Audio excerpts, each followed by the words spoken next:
సరే మనం చూస్తున్నాం ఆంధ్రప్రదేశ్ రాజకీయాలు అయితే రసవత్తంగా అయితే మారిపోయాయి. అదే క్రమంలో నరసాపురం ఎంపీ టికెట్ ఒకప్పుడు అందరి సమక్షంలో ఆయనే ప్రచారం చేసుకున్నాడు. నేను ఖచ్చితంగా నరసాపురం నుంచి పోటీ చేస్తా అని. బట్ ఇప్పుడు ఆయనకి అనూహ్యంగా టికెట్ అయితే దక్కలేదు. ఆయన మీద మీ స్పందన ఏంటి సార్? ఆయనకి నరసాపురం నుంచి ఆయన ప్రచారం చేసుకునే ప్రకారం నరసాపురం నుంచే కాంగ్రెస్ పార్టీని నించోవాలా. వీళ్ళకి కరెక్ట్గా బుద్ధి రావాలంటే కాంగ్రెస్ పార్టీని నించోవాల్సిందే. ఎంపీ టికెట్ గెలిచి తీరాల్సిందే. ఎంపీ టికెట్ నించోవడమే కాదు, గెలిచి తీరాలా. ఆయన పౌరుషం ఉంటే. లేదు, జగన్మోహన్ రెడ్డి టికెట్ రానివ్వలేదని అందరికీ తెలుసు. ఎన్డీఏ కూటమిలో భాగస్వామి జగన్మోహన్ రెడ్డి గారు. జగన్మోహన్ రెడ్డి గారి వల్ల అమిత్ షా గారు టికెట్ ఇవ్వలేదు.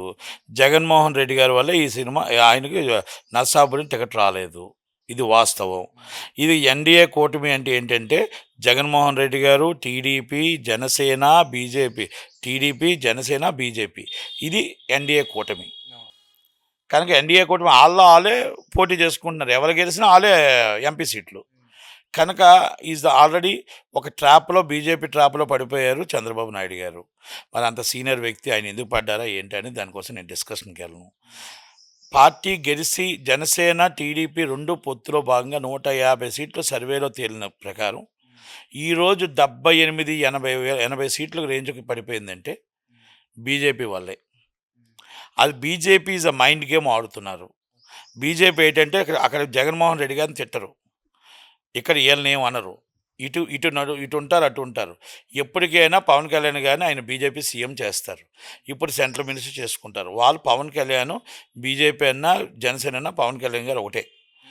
పవన్ కళ్యాణ్ గారు బీజేపీకి విధేయుడు, నో డౌట్. ఆయన ఫస్ట్ నుంచి చెప్తూనే ఉంటాడు. కానీ ఆ ట్రాప్లో ఈయన పడ్డం అనేది కరెక్ట్ కాదేమో. దాంట్లో రఘురామకృష్ణరాజు గారు సీటు జగన్మోహన్ రెడ్డి గారు ఆపారు అనేదానికి జగన్ ఎరిగిన సత్యం. దాంట్లో నో డౌట్. జగన్మోహన్ రెడ్డి గారు ఆ టికెట్ ఇవ్వకూడదు, మీరు ఇట్టి పరిస్థితుల్లో ఇస్తే కాదు. కొన్ని టికెట్స్ వాళ్ళు చెప్పినట్టు జగన్మోహన్ రెడ్డి గారు చెప్పినట్టే నడిచాయి. పాడేరులో వీళ్ళకి ఏముందండి బీజేపీకి? పాడేరు సీటు. నెల్లిమర్లలో సీట్ ఏంటండి? మా అరకులో ఏంటండి? నెల్లిమర్ల జనసేన కదా సార్? అవునండి, జనసేన బీజేపీ రెండు ఒకటే. నేను అదే చెప్తున్నా. ఎక్కడెక్కడ ఏమేమి సీట్లు ఉన్నాయో, ఎలాగెలాగ ఉన్నాయో, ఎక్కడెక్కడ ఏం లూజ్ అంటే డమ్మీ క్యాండిడేట్ల టైపులో పెట్టించుకున్నారు. డమ్మీ క్యాండిడేట్ టైపులో పెట్టించుకోండి. మీరు కావాలంటే అన్నీ చూసుకోండి, మీరు వెరిఫై చేసుకోండి. ఆ సీట్స్లో స్ట్రాంగ్ క్యాండిడేట్లు ఎవరు ఉన్నారు? ఎంపీ సీట్స్ స్ట్రాంగ్ క్యాండిడేట్లు ఒక పురంధేశ్వరి గారు తప్ప ఎవరు స్ట్రాంగ్ క్యాండిడేట్లు ఉన్నారండి?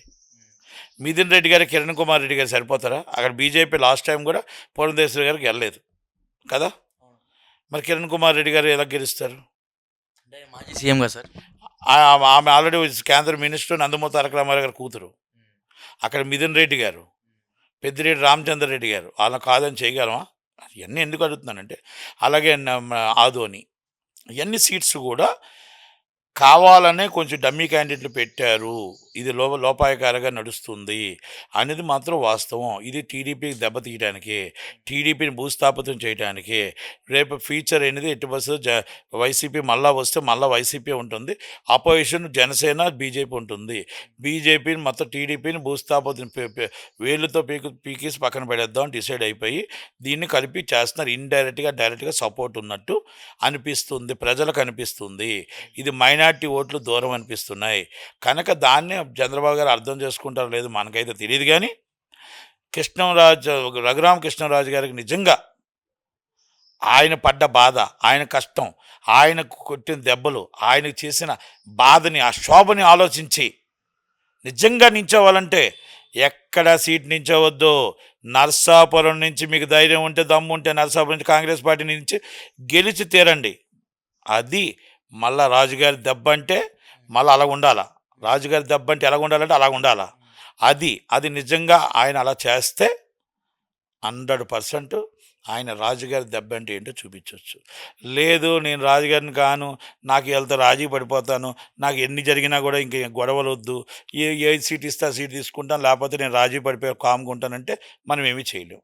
ఇది నేను సీరియస్గా రాజుగారికే చెప్తున్నా, రఘురామకృష్ణరాజు గారికే చెప్తున్నా. అది అంటే ఆయన బీజేపీకి పవన్ కళ్యాణ్ ఎట్లాగైతే విధేయుడు, రఘురామకృష్ణరాజు కూడా బీజేపీకి, టీడీపీ పార్టీకి అలాగనే విధేయతగా ఉంటున్నాడు. సో అక్కడ లోకల్ పార్టీలు ఏమంటున్నారంటే, లోకల్గా ఉండే కార్యకర్తలు మీరు ఇండిపెండెంట్గా పోటీ చేయండి అంటున్నారు. ఆయన చేయగలుగుతాడా? ఇండిపెండెంట్‌గా ఒక్కడు. Congress party national party. National party అంటే కాంగ్రెస్ పార్టీ ఒక మనిషికి ఎగవాలుతుందంటే బీజేపీకి ఎంత క్యాపబిలిటీ ఉందో కాంగ్రెస్ పార్టీకి ఉంది. ఇక్కడ తక్కువ ఉండొచ్చు. నేషనల్‌గా వైస్‌గా ఆళ్ళకి సపోర్ట్ ఉంటుంది. కనుక ఎప్పుడైనా మనం ఒక పార్టీ సపోర్ట్ ఏ పార్టీ అయినా సపోర్ట్ కావాలి.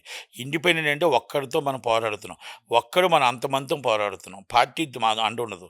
మనకి పార్టీ అండ ఉంటే పార్టీలో కాస్త కూస్త ఓట్లు పడితే మన ఇమేజ్ కూడా దాంట్లో పనికొస్తుంది. కనుక ఇండిపెండెంట్ కంటే పార్టీ నేషనల్ పార్టీ గానీ, ప్రాంతీయ పార్టీకి నిధులు అవసరం మనకి. కనుక పార్టీ తరపున ఉంటే ఆ రోజు మిమ్మల్ని అరెస్ట్ చేశారు. అరెస్ట్ చేయడానికి మామూలుగా మీకు సపోర్ట్ చేశారు ప్రతిపక్షం గానీ, మీరు ఏ పార్టీకి సంబంధం లేదు. అదే మీరు ఏ పార్టీకో సంబంధం ఉండుంటే, ఆ పార్టీ కార్యకర్తలు వచ్చి ధర్నా చేసిన ఆ పార్టీ కార్యకర్తలు వచ్చి మీ దగ్గరుండి కూర్చోబెట్టును. కానీ మీరేదో ఇండైరెక్ట్‌గా, డైరెక్ట్‌గా సపోర్ట్ ఉండడం వల్ల ఆ బీజేపీ వాళ్ళు, అలాగే ఆ టీడీపీ వాళ్ళు దగ్గరుండి సపోర్ట్ చేశారు. ఆ రోజు మీ ప్రాణం కాపాడారు. ఇది వాస్తవం.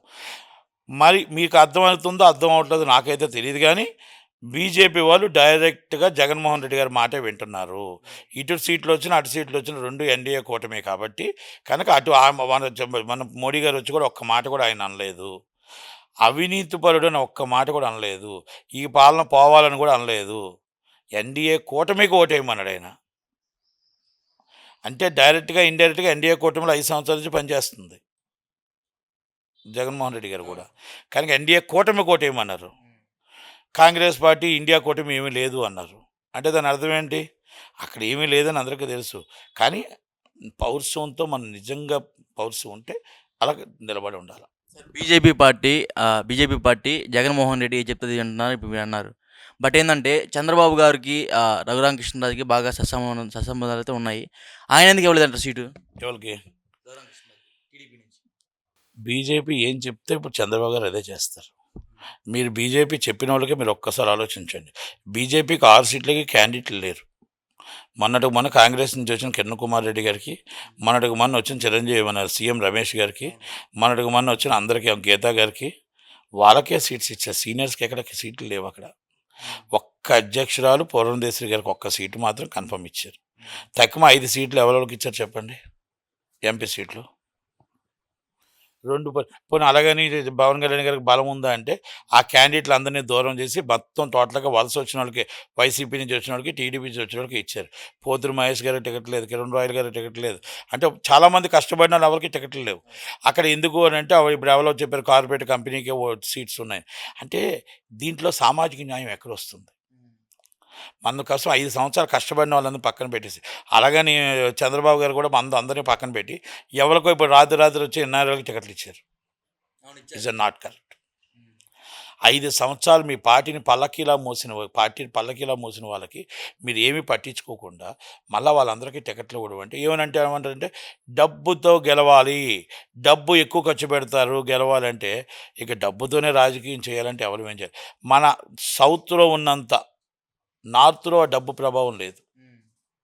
నార్త్‌లో మందు ప్రభావం లేదు. మరి అర్థం చేసుకోవాలి మనం కూడా. చంద్రబాబు నాయుడు గారు చేస్తున్నది 100% బీజేపీకి భయపడి చేస్తున్నారు.